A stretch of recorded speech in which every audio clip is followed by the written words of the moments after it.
For today's recipe, mga ka-explore, magluluto tayo ng lagang baboy. Ayan na. So, na-prepare na natin. So, ayan, pinapakuluan ko na siya.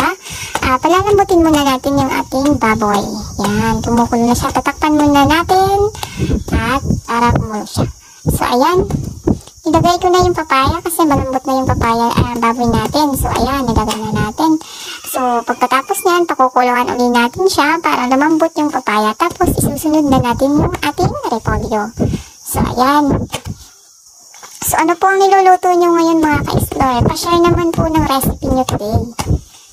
Ayan. Sigurado, taab na naman tong kaldero namin. Alam niyo naman ka-explore, basta karne, paborito ng mga bata. So, ayan, kumukulo na, nalagay na natin yung repolyo natin dahil malambot na yung karne at saka yung papaya. So, ayan na. Hindi na lang at maluluto na siya.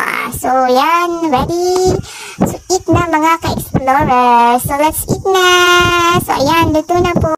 At pagkatapos nga natin magluto mga lalabs, so ayan, pumunta kami ng bakuran at ito may nahukay kami ng mga kamote. So ayan, napakasarap nito mga lalabs. So ayan, perfect ito pang merienda. So ayan, hindi na natin kailangang bumili. So iba talaga pag sa probinsya, no, talagang mabubuhay ka na basta masipag ka magtanim. So ito nga pala yung nakuha namin lahat. Mamaya iluluto ko to sa hapon, merienda namin. Napakasarap nito.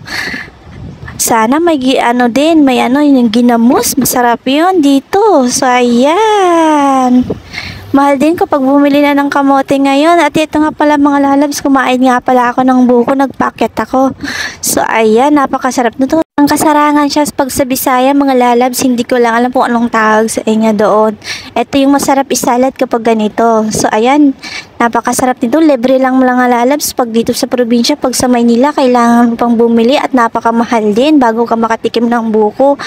Kaya tiis-tiisin na lang natin pag sa Maynila tayo kasi sobrang mahal din. Ayan, pag dito sa probinsya, libre lang.